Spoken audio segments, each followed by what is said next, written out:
gitu ya. Ya, walaupun itu mustahil. Kenapa hidup kita punya utang? Kenapa masyarakat Indonesia secara umum punya utang? Bahkan juga sebagian pengasuh pesantren punya utang secara materi.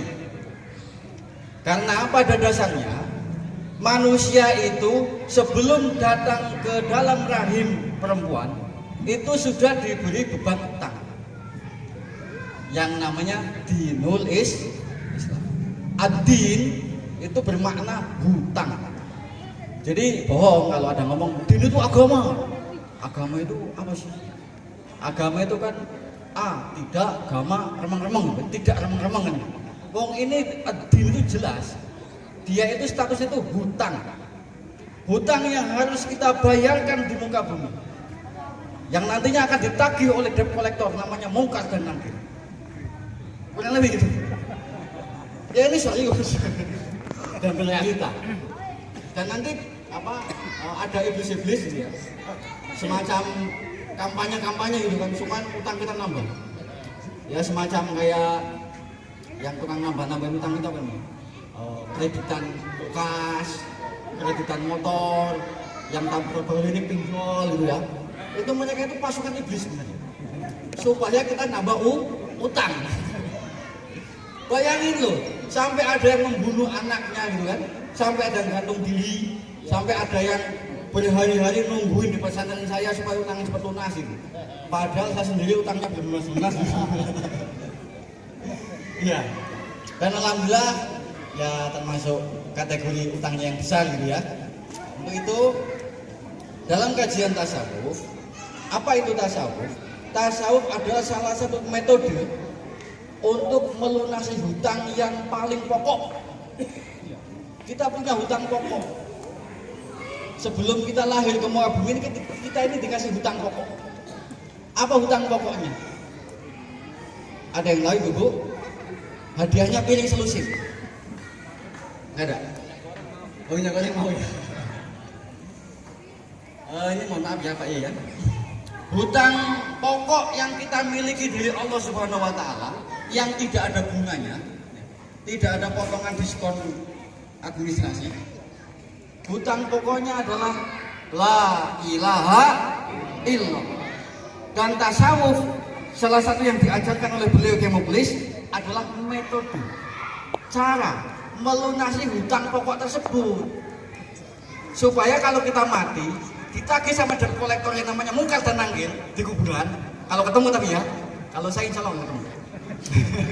Tak luar nasi di dunia. Plus jangan ketemu ini. Udah lunas di dunia ya katanya. Man buka kan itu kan pertama itu kan. Karena kita ditagih. Makanya debt collector Munkar Nakir tanya gitu. Man buka. Enggak nanya istri kamu berapa, enggak. Makanya misalnya saya punya istri 4, itu enggak tanya istri kamu berapa, enggak. Tapi man buka. Siapa yang menciptakan kamu? Kan begitu. Siapa yang membuat kamu menjadi laki-laki? Siapa yang membuat kamu menjadi manusia?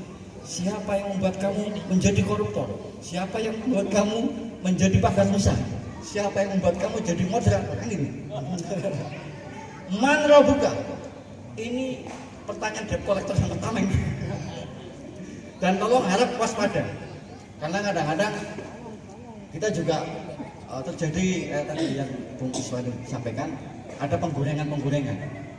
Ya, selama di muka bumi ini banyak terjadi penggorengan. Atau dalam bahasa kami disebut fermentasi agama. Fermentasi din. Agama itu difermentasi supaya mudah dimakan oleh orang. Tapi nyatanya malah tidak bisa menjadikan kita sebagai orang yang melunasi hutang. Bahkan malah nambah. Belum nikah saja, belum nikah ini mungkin ada pelaku di sini. Sebelum menikah, karena tuntutan kebudayaan harus ada panggung, ya kan? Harus ada roti buaya, gitu kan? Harus ada lenong, harus ada palang gitu. Ya. Akhirnya kitik bawa itu yang ada tulisannya itu kan, sekian meter persegi, kendaraan bermotor, sekolah dia kan. Nah, padahal belum pernikahan baru menikah, usia seminggu, datang polisi menawari motor, belum yang KPR rumah, belum yang apa. Pun demikian, dalam sisi rohaniah kita, dalam sisi kejiwaan kita, nafs kita pun sama. Woi, awas tuh aja tuh, jangan kencang-kencang, kalau tua gitu ya. Woi, awas tuh, jangan selawatan, ini pasukan iblis dan setan, supaya kita nambah utang. Lah makanya dari itu kita perlu memahami dengan jelas satu esensial dalam kehidupan kita, dalam memandang kehidupan kita dari sisi rohaniah, jiwa, akal, pemikiran, itu harus satu jalur, jangan sampai terpecah. Ingat, tugas pokok kita adalah bayar utang. Bukan hanya utang yang sudah terlanjur kita pinjam dari Bank BRI, dari Danakur, atau dari pinjaman-pinjaman yang lain. Tapi tugas pokok kita adalah membayar hutang kepada Allah Subhanahu wa Ta'ala. Sehingga nanti kalau kita dalam kubur, ya kan? Man rabbuka, man nabiyuka. Ini kita selamat, enak gitu ya. Selamat. Kayak Muklis kan, kalau bisa kita sama dengan beliau. Ya, malaikat datang itu nggak nanya ya. Oke Muklis, ya mah nggak mungkin punya hutang, nggak ditanyain. Jadi dalam satu kesempatan yang lain, mungkin perlu sedikit gambaran. Ya mohon juga penunjuknya pada Pak YPN di sini. Apa yang menjadi ciri-ciri orang yang mampu membayar hutang pokok kepada Allah? Satu, ma'rifatul asma. Dua, ma'rifatul sifat. Tiga, ma'rifatul af'al. Empat, ma'rifatul ilmi. Empat hal ini salah satunya bisa kita gunakan untuk bayar hutang. Apa itu ma'rifatul asma? Ma'rifatul asma itu adalah mengetahui, memahami nama Tuhan. Makanya kadang-kadang kalau barangkali nanti ada yang pernah mendengar ataupun nanti mendengar, wah orang-orang syariat itu percuma, nggak paham Gusti Allah. Orang-orang syariat nggak kenal inti daripada apa itu Tuhan. Justru orang-orang sebetulnya nggak ngerti tauhid, nggak ngerti tasawuf, nggak ngerti nyara. Ma'rifatul asma, mengetahui, memahami asma Allah Subhanahu wa Ta'ala. Ini salah satu cara kita membayar hutang. Buktinya apa? Buktinya barang siapa di akhir hidupnya mengucapkan la ilaha illallah, selamat, bener gak? Selamat. Padahal cuma gitu aja loh. Mau itu kamu kehidupan sehari-hari jadi tukang parkir, mau hari-hari itu hidupnya di kafe, hari-hari apalagi yang hari-harinya cuma ada di gedung DPR, setiap hari yang sakit-sakit terus itu kan. Ini ya cukup dia la ilaha illallah, selamat. Makanya di situ salah satu manfaat mengetahui ma'rifatul.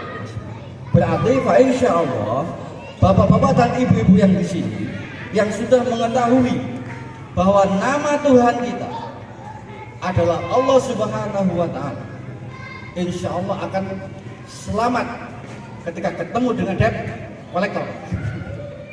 Yang kedua, ma'rifatul sifat, mengetahui hal ketuhanan, yaitu sifat-sifat Tuhan. Sebagaimana kita dengan Pak RW misalnya. Kalau kita ngerti sifat-sifatnya Pak RW, enak kita mau ngomong kan. Wah, Pak RW ini senangnya kopi hitam. Udah, kita datang ke Pak RW, bawa sekalian kopi kapal api kan. Daripada kita bawa susu kaleng, ya kan? Pak RW pas senang susu kaleng, senangnya kopi. Ya Pak RW, ya ti, apaan sih ini makan? Bawa susu ke sini. Kalau kita mengenal sifat-sifat Tuhan, itu akan mempermudah jalan kita dalam membayar hutang, mempermudah dan mempercepat. Misalnya Allah wujud, qidam, baqa dan seterusnya. Jadi kita pakai betul awam misalnya. Yang ketiga, ma'rifatul af'al, mengetahui gerak tingkah laku Tuhan. Bagaimana caranya? Yang paling pertama adalah man arafa nafsahu faqad arafa rabbahu. Itu yang pertama, yaitu mengetahui diri sendiri. Oh, di tubuh saya ada tulang.